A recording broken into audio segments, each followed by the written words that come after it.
The Tom Woods Show, episode 2243. Prepare to set fire to the index card of allowable opinion. Your daily dose of liberty education starts here. The Tom Woods Show.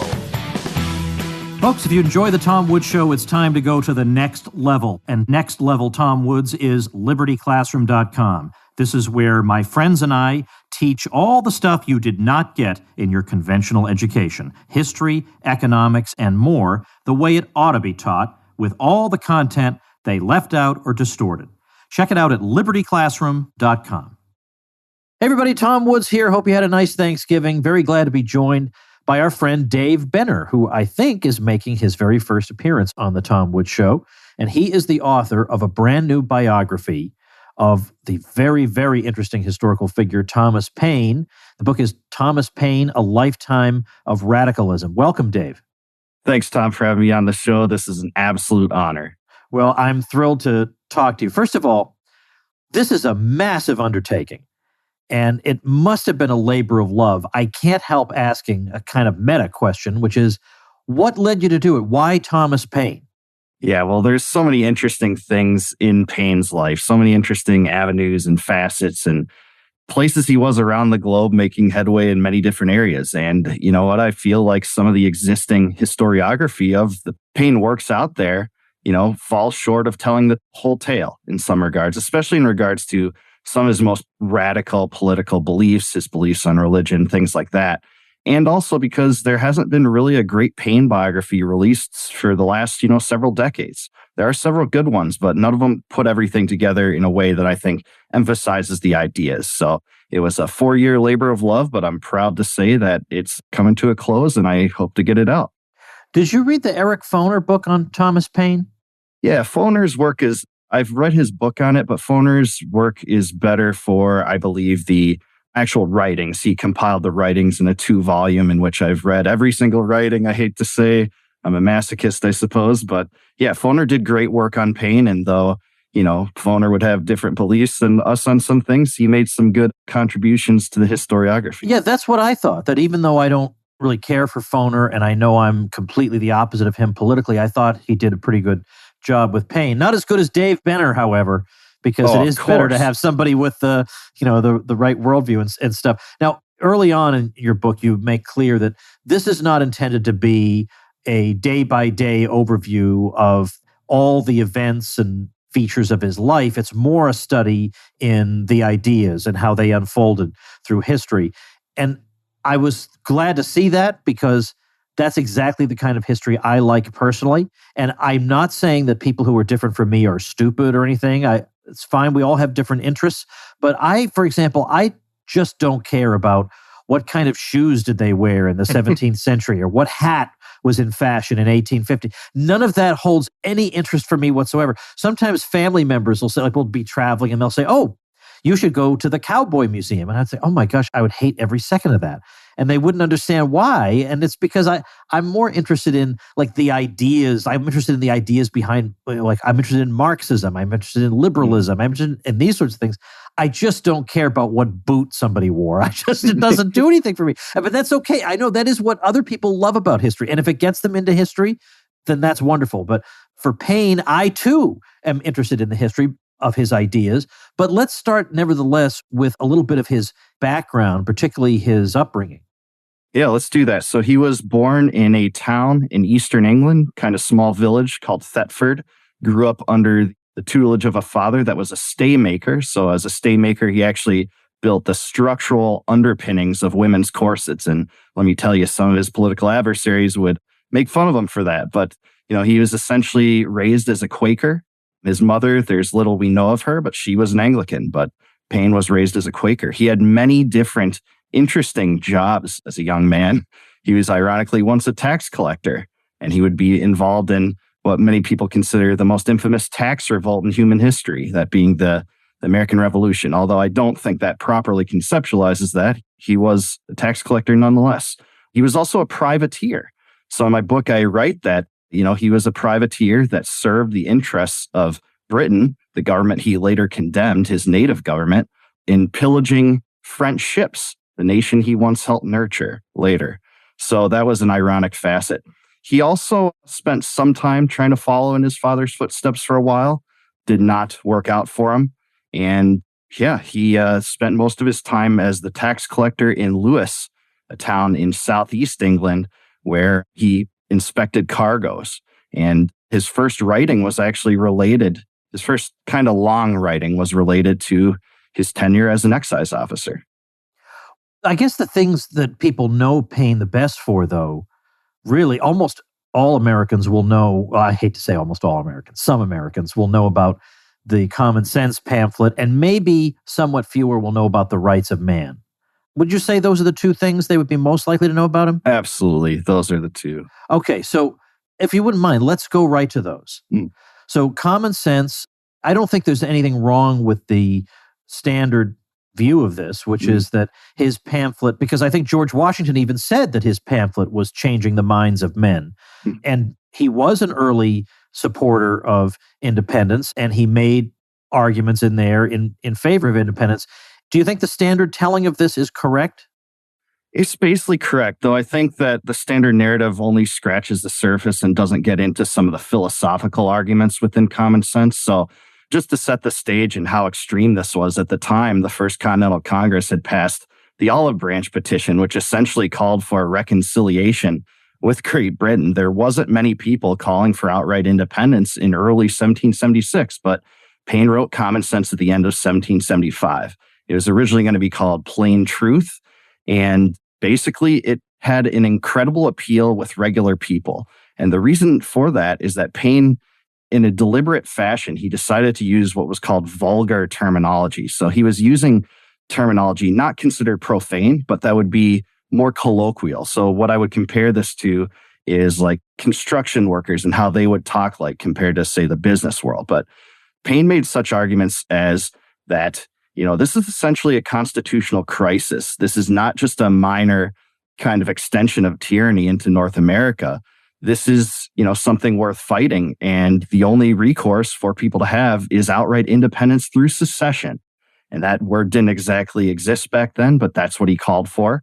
He said that the current government of Great Britain was not only tyrannical, but illegitimate, established by a bastard Norman in 1066, that being William the Conqueror. So the notion that the Tories were using at the time to say, hey, fealty belongs to the mother country, meaning Great Britain. He said, well, by that logic, Great Britain is a French colony of France, established by William the Conqueror. He also called for a declaration of independence, more or less. He called it a declaration for independence, which would not only call for independence, but also try to establish diplomatic relations. That eventually happened. Again, he was basically the only person at the time making these arguments in the press at the time. He also said that this continent needed what he called a continental charter. And our friend Kevin Gutzman has, been on the record many times saying that Americans essentially invented the idea of written constitutions, but Paine was one of the first that ever really proposed this. So yeah, Common Sense struck a chord with the common person. Paine renounced his copyright so it could be disseminated as far and wide as possible. And there's still a lot of debate on how many exact copies it sold, but it absolutely made the mark at a time where nothing could be more extreme than this at the time. It would be like calling for an end to democracy today, right? So Yeah. Well, I thought that, your point about renouncing the copyright made me wonder, I guess I could ask Stephan Kinsella, how far back, I'm not asking you to answer this, I don't expect you to know, how far back copyright even goes. That the state could enforce it? How far back does that go, I wonder? I wonder too. I don't know that for sure, but I know that he also did that in the case of the Rights of Man. And again, both decisions basically guaranteed that, the sales of this were far and beyond almost anything that could exist at the time. Yeah. And of course, in terms of, in case he was interested in his own personal fame, that cause would be greatly advanced, obviously, by the free circulation of Common Sense.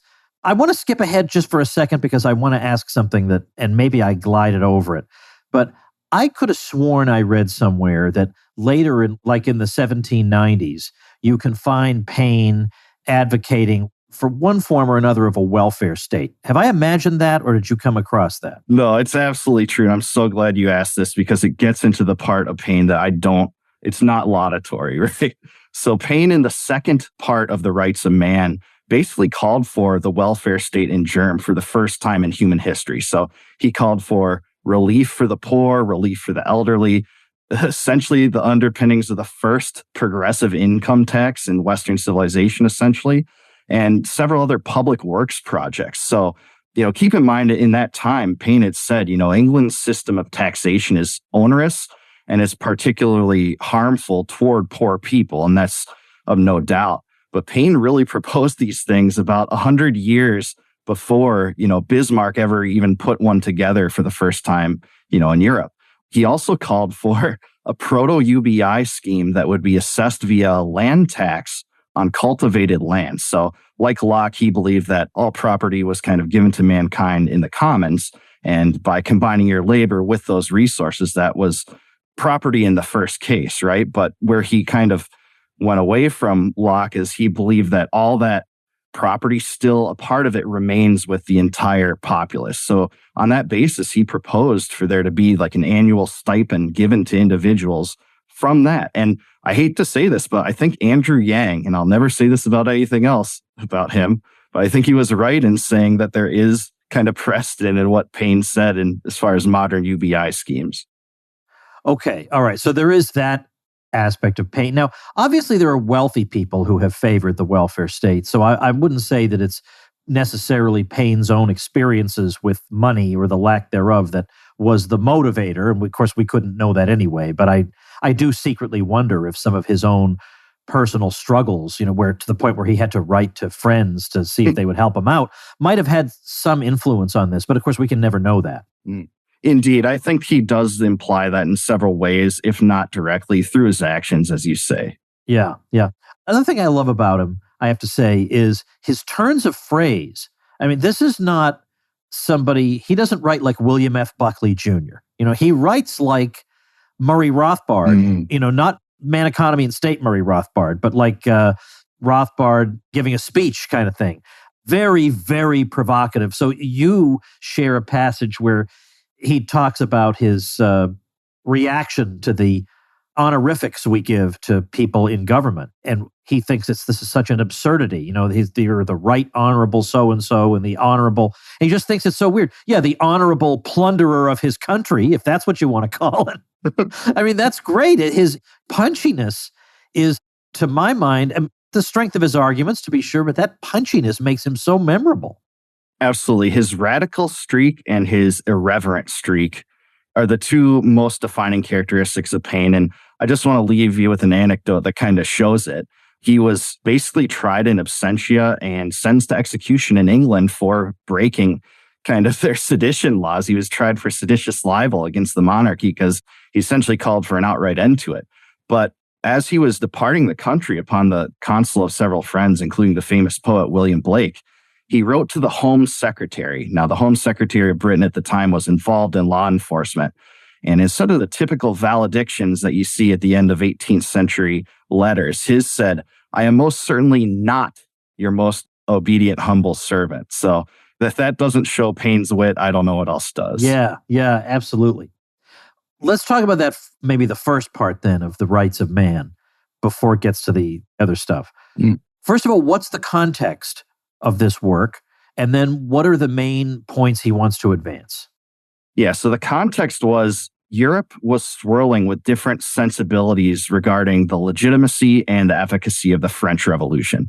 So by the time he wrote that, basically the Estates General had been summoned by the king, the storming of the Bastille had happened, the tennis court oath had happened. So for people not familiar with the French Revolution, those were some of the first events that, created a French Republic, essentially.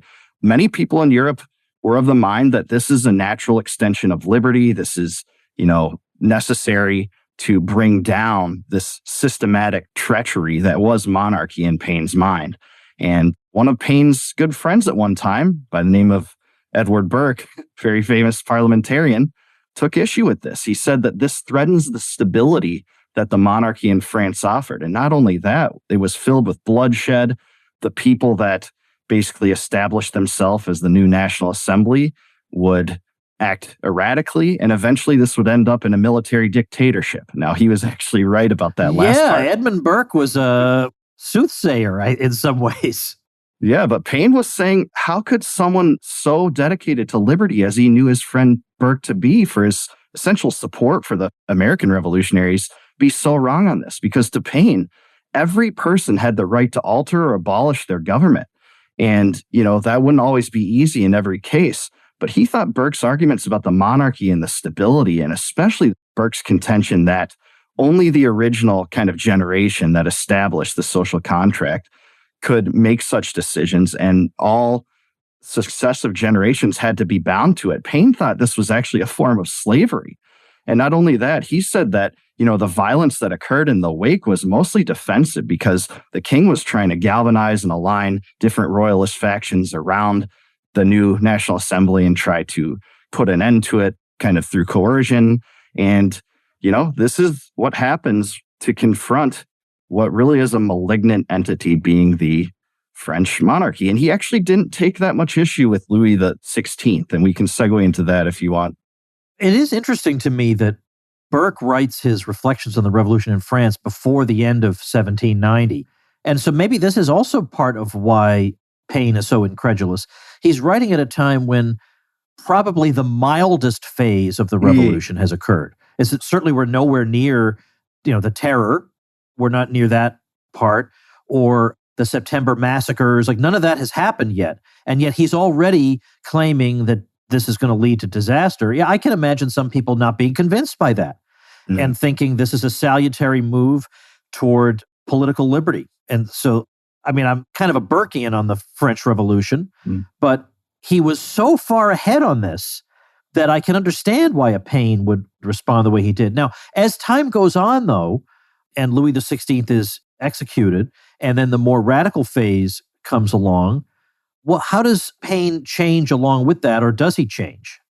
Yeah, it's so interesting. So Paine actually was one of a few people, and he generally aligned with the Girondin faction, which basically included people like Brissot, Danton, and to a certain extent, his best friend in France, Condorcet.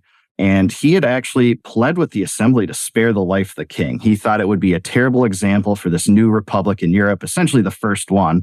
I know there's the Dutch Republic, but really the first major one. To put a king to death, it would really be to the interests of republicanism to show, the vast difference between the brutish nature of monarchy and republicanism, to send him into exile or send him to the United States, actually, I think was entertained by Paine. So Paine's issue is actually that monarchy itself was a systematic issue. It wasn't just Louis XVI. On the contrary, Louis XVI actually had some love for liberty relative to other kings and helped the Americans in our successful revolution, so to speak. So for this, Paine was put in under the crosshairs of the Jacobin administration that rose to power shortly thereafter under Robespierre, Saint-Just, Marat, and others that some of your viewers might know about. And it is for that reason, I believe, that Paine himself ended up being a target of the Reign of Terror. Yeah. By the way, did he speak French? No, Paine spoke no French, which is ironic because Paine was made a delegate of Calais, despite speaking no French, because he had become such a celebrity over the success of the rights of man. He became a celebrity akin to Benjamin Franklin's fame over there. Okay. All right. I was wondering about that because I realized in the middle of this conversation that I actually didn't know whether or not he spoke French. All right. But of course, typical American doesn't speak anything but English, right? Even then, right? Even in the old days. So yeah, why don't we continue with and say a little something about his travails in France, because he did rise to great heights, among Americans for his writing. So it is interesting to continue along and see, maybe not the highest points of his life. Certainly not. So due to Paine's targeting of Marat publicly, he criticized Marat and also pled for the life of Louis XVI, who Robespierre actually said, Louis must die so the nation might live, right? Famously so. So because of that, he was targeted, stripped of his French citizenship that was an honorary grant to him, and actually thrown into Luxembourg prison. It was a kind of makeshift prison during the Reign of Terror. He stayed there, I believe, about 8 months, suffering, languishing, and almost dying of a fever at one point. And he was only saved from actual execution, which planned to take place by a jailer's mistake. So you can believe this or not, but both Paine and his good friend Thomas Cleo Rickman, who also wrote a biography of Paine, have it that a jailer marked an X on the wrong side of a door that in the morning time when it came to pick up those that would be executed, he was missed in that morning pickup. And that critical mistake allowed him to survive enough weeks for Monroe to come to his defense, press for his citizenship, reversing kind of the ineptitude of Gouverneur Morris, who seemed to not only not try to press for his American citizenship as a basis to release Paine, but seemed to actually revel in the fact that Paine might be punished. I can understand people feeling that way about Paine, given his pen, right? If you were on the wrong side of Thomas Paine's pen or your cause, I could imagine you thinking, well, the SOB's getting what he deserves. You shouldn't think that way, but I can certainly imagine some people doing that. Let's say a little something about his views on religion. Now, he does believe in some kind of a benevolent creator, but very, very much of the 18th century watchmaker variety. Is there anything in his background, not to say that you couldn't just purely intellectually have arguments that you might make, but I wonder, is there anything in his background that might account for why he took such a dim view of what we call, I hate this stupid expression, quote unquote, organized religion? Yeah, if there is, it's the fact that he saw the evils of the union of religion and state and what that could mean. In fact, he fought, very much against that in his writings, especially in The Rights of Man. He basically points to many of the American states as an example for the French, saying, hey, look at Virginia, look at what they've done. They've totally divorced religion from the state, and they've been all the better for it. So I think that he believed that union brought out the worst nature of both in some extent, but other than that, I don't really think so. Now, you're absolutely right about his opinion. He was a deist, a self-professed one. And let me tell you, there were very few self-professed deists in this time in America.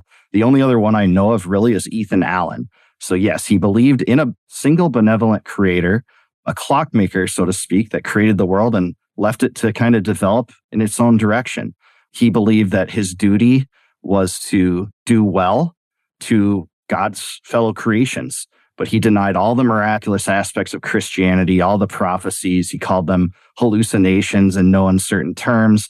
He basically mocked things like the Immaculate Conception, saying that this is akin to a fairy tale of like an apparition impregnating a virgin that didn't make sense. So all this said, ironically, he wrote the first version of The Age of Reason. It was eventually 2 parts, as a reaction to the Jacobin de-Christianization campaign in France, because most of the Jacobins, with some exceptions, actually Robespierre being an exception, believed that there need to be like this massive de-Christianization effort, and that only reason outside of, sacramental things needed to take root. He tried to create the religious cult that supplanted the religious establishment there.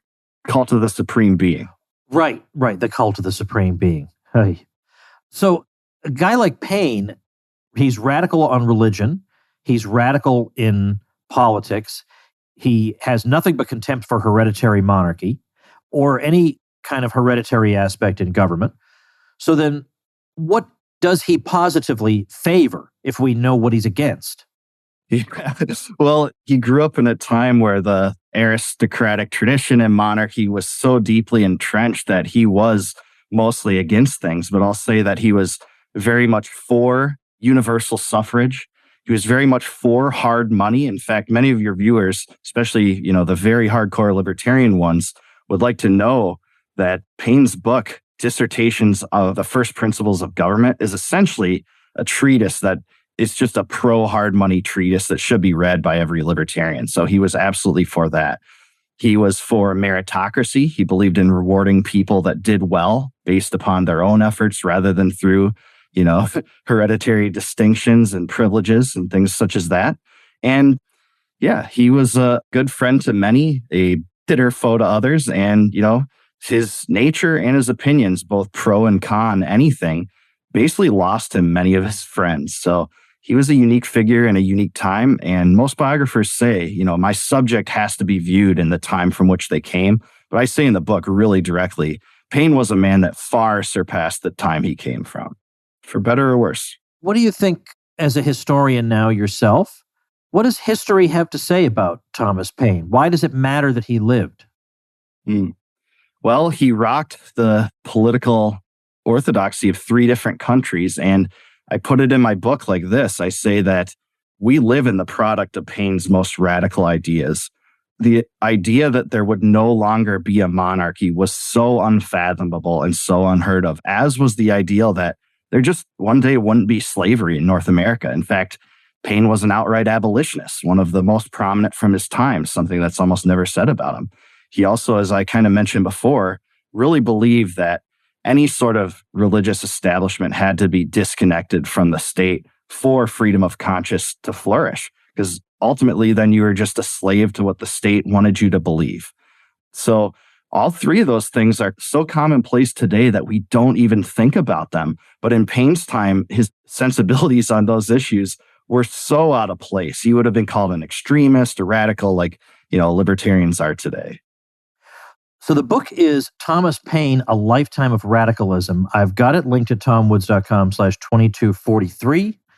Before we go, though, I just feel compelled to ask you, because this is such a big project and it consumed 4 years of your life and your spare time. I mean, you work for a living and this consumed your spare time. What can you share with us, especially people who are either authors or have considered writing a book, what the experience itself was like, apart from Paine, just maybe it was Pain, but what's it like sitting down, looking at a screen that's blank and churning out a biography of Thomas Paine? Well, it was a lot of work, but here would be my advice is to treat it like a labor of love. Don't do it so many hours a day that you get burned out on it. Make it your leisure activity that doesn't kind of supplant your typical habit, and don't overdo it. But, what it was like is actually just reading all the historiography, essentially. So I read John Keene's book, Craig Nelson's book, David Freeman Hawke's book. Moncure Conway wrote a 19th century biography of Paine. It was a lot of research, and I've read every word that's known to come from his pen. And that's what I think biographers have to do. But I think that there is a real interest in kind of revisionism along the same lines as you talked about in a recent episode where, I wouldn't discount the good things that are said about Paine that my predecessors have done, but I think that some things were off a little bit. So this is my attempt to, align with the Murray Rothbard strategy of Jeff Dice put in his blurb of my work and present, the revisionist true account of Paine. Isn't that amazing that you're in a position where you can say, I've read every single thing Thomas Paine ever wrote? And of course, as a biographer, you would need to do that. I'm trying to think. I think it was St. Isidore of Seville who said that anybody who claims to have read all of St. Augustine is a liar. So at least you didn't have to do that. But yeah. But I'll just say it's much less impressive to read every word of Paine than it would to be to say that you've read every word of, say, Jefferson, right? That had thousands more letters. But yeah, it is kind of an interesting thing. Yeah, and also it gives you the security of knowing there's no way some pretender can show up and say to you, but you've overlooked his argument. No, I haven't. I've read it all. That's right. It's a fun feeling. It's a great feeling to be the master of a specific facet. And I just hope people can, even if they're not obsessed with Paine, they find fault with Paine. I think whatever your disposition, whether you're libertarian or not, people will find something really interesting about Paine in this book, like it or not. Do we have his correspondence, by the way, or just his published works? We do. We have very little of his correspondence, though. And we know that he wrote so many more letters, and some of them, what might have been the most interesting, including one letter he wrote to Robespierre, we don't have. Oh, gee, that would be an interesting one to read. It would, but we only have several hundred, whereas I think Jefferson has like 20,000 letters, right? Yeah. It's going to be weird when historians are doing the biographies of the past few presidents when everything's email. Presidents don't write, they're not going to be writing physical letters really anymore. And I doubt they're saving these emails. So it's going to be a challenge for historians. Also, I wonder if any of them are keeping diaries the way presidents used to. You could read their diary or whatever. I mean, and it, maybe it was self-serving, but they kept them. Anyway, I'm just speculating about what the future holds. But you had at least the opportunity to study a guy, for one thing, you admire, which would be hard to say for very many American presidents, right? I mean, I think it's safe to say you're an admirer of Paine. Very safe, though I do take issue with some things we already talked about. But overall, if I saw Paine today, I would shake his hand and congratulate him on a job well done. I think there's more to like about Paine than there is to hate. And some of his radical ideas worked out well, some of them didn't. But I think many of them were based on the sensibilities that we share. That is, emphasizing individual rights over the state. Before I let you go, because I were kind of wrapping up a few minutes ago, and then I just kind of revved back up again. Can we finish with saying something about the very end of his life? I mean, what happens? He has the travails in France, but then what? And then how does he meet his demise? Yeah, well, he spent some additional years in France. Actually, he was eventually given back his legislative seat for a time. And believe it or not, he befriended Napoleon. Napoleon thought that a golden statue should be created in every city in the world to Paine's name. He carried the rights of man in his pocket and even involved Paine in a possible scheme to invade England and possibly name Paine one of the administrators of the new Republican government there. Now, Paine devised a invasion of England that called for many swift-moving gunboats, he called them, at one point. And Napoleon actually brought him in front of a council of military commanders during the Napoleonic era. And I don't know exactly why, but in that meeting, Paine said something to the effect that we should abandon this idea that I've kind of laid out in paper with the gunboats and try to establish peace with Britain. And it's not clear why he said that, but after that point, he was persona non grata to Napoleon. Napoleon would never take his advice again. And after Napoleon's ambitions in seizing the power over the Republic and establishing a military dictatorship under the 18 Brumaire coup, Paine essentially called him the greatest charlatan that ever existed. So after that, he did eventually return to America in 1802, where he was a total pariah, not only for his famous schism with George Washington. I alluded to that a little bit earlier, but he felt personally betrayed that Washington did not do more to free him from bondage in French prison. But he befriended Jefferson. He was seen walking hand in hand with him right immediately upon his return. And some of Jefferson's friends did not want this to happen because during the midst of a second great awakening, this was the guy that, had said that Christianity, as it was understood, was a myth, essentially.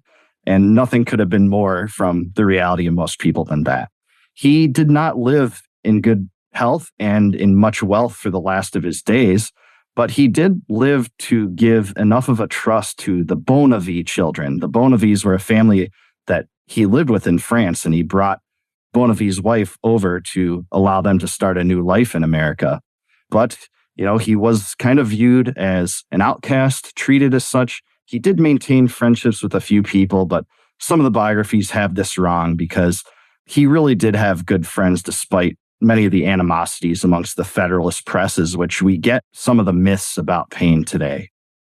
Paine, by the way, is an example, I think, to people today who are controversialists, like myself. I mean, I'm obviously not on Paine's level, but controversialists who find themselves intensely disliked by some people and yet cheered by a great many others. And I know that for some people, it hurts when some people criticize you, and it hurts when people call you a bad person. And it sometimes makes you second guess yourself. But Paine is an example of somebody who had a genuine impact on history, that history is, took a, let's say a bit of a different turn because he lived. And so just remember, if you are out there accomplishing something, yeah, you will have a lot of people who just can't stand a word you're saying and they hate your guts. But that doesn't reflect on you necessarily. That doesn't mean you're a bad person. It reflects on them. And it can often mean that you're somebody who is getting things done. I mean, if you were a loser sitting around doing nothing, nobody would bother to attack you. Nobody would have bothered calling Thomas Paine names if all he did all day was sit around and, I'm trying to think of what they ate in those days, not potato chips, but you know what I mean? They wouldn't bother if he hadn't been doing something. So take heart, all of you who are out there doing things, but also taking the slings and arrows, that oftentimes that's a sign that you are accomplishing something. So there you go. Dave Benner, thanks so much for your time. So one of these days, if you and I have a few drinks, we'll do a music episode that nobody will listen to. We could do that. I think our first conversation was about Opeth. That's right. Absolutely. That was so funny that we saw you at that. Not only were you at that concert, last year we saw Opeth in Nashville, do you live in Nashville proper? I do. Okay, so where Dave lives, we happened to be passing through Nashville, so we went to this concert, and we loved it because there was no mask requirement, there was no vaccine requirement. I don't even know if there was a testing. I think we just walked right in and just went to the show. Not only were you there, you were in the same row we were in. So we had to have a drink afterward, and that was when you started. Was that the first time you told me about the Paine Project, or did I know that before then? I think it actually was, but I think we've known each other for about 8 years. I originally met you in Minnesota, actually. And but that was a fun experience. And hey, there's an overlap Venn diagram between, progressive metal and libertarianism, yeah, I guess. That's right. And I'll say one quick thing. It's nothing to do with anything, but you mentioned Minnesota. That particular event, I remember it distinctly because my flight was canceled. Yeah. And I had to get up to, I don't know if was it in the Twin Cities? I can't remember for sure. Yes. But I was coming from Kansas, or I'd gone to Kansas City at the airport, no flight. So I drove all the way there, and it was a long drive, but I was not going to be deterred. And the neat thing was I got there, and outside the venue, they had like one of those little, not a marquee, it's lit up in lights. And my name was in lights, like tonight, Tom Woods. And I thought, well, this must be the place. It was a great time. And man, that's a legendary story that the people that were involved in that still talk about that experience and having you. I think you talked about rollback that day. It was great. Yeah. And I just remember thinking, for some reason, I think today probably I would have turned around and gone home and said, sorry, I can't do it. But, when I was young and robust, I said, doggone it, I committed to be there and I'm going to drive all the way there. That's exactly what I did. And when I met you and you were known, I don't know if you're still known as Metal Dave. I didn't know anything about any of that. I thought, I don't understand this guy. I have heard that before. More of a college thing, but yeah. Yeah, I mean, what I liked was you were super knowledgeable. The first thing I noticed was, wow, this guy knows a lot about, we were talking about federalism and the states and the union and all that. And you eventually wrote a book on that. I did. Compact of the Republic, The League of States and the Constitution was my first book, 2014. Very proud of it. It kind of is a defense of the decentralized nature of the American government, which has been totally thrown to the wayside in so many ways, right? Yeah, no kidding. Anyway, all right, listen, I'm going to let everybody go mercifully here, and I will not share any further stories. But again, congratulations, Dave, and I hope people will pick up Thomas Paine, A Lifetime of Radicalism. Love him or hate him, he's a very important figure. And if you like history, as so many people who listen to this program do, then this book will be right up your alley. So check it out, tomwoods.com/2243. Thanks, Dave. Thanks. Give me your smackers. I assure that you will like it. Sorry. All right, everybody, that's our episode for today. Hope you had a nice Thanksgiving. If you're listening to this as it's coming out, we are in Black Friday weekend, the best time of year to join libertyclassroom.com. Been around for 10 years. It's got staying power and dozens of courses that you can consume on the go, taught by people you can actually trust, who are going to tell you the full truth about U.S. history, European history, economics, a whole bunch of stuff. When you see all the courses, you just won't believe it. You'll be like a kid in a candy store. So check it out at libertyclassroom.com, and I'll see you next week. Become a smarter libertarian in just 30 minutes a day. Visit tomwoods.com to subscribe to the show for free, and we'll see you next time. Like the sound of The Tom Woods Show? My audio production is provided by Podsworth Media. Check them out at podsworth.com.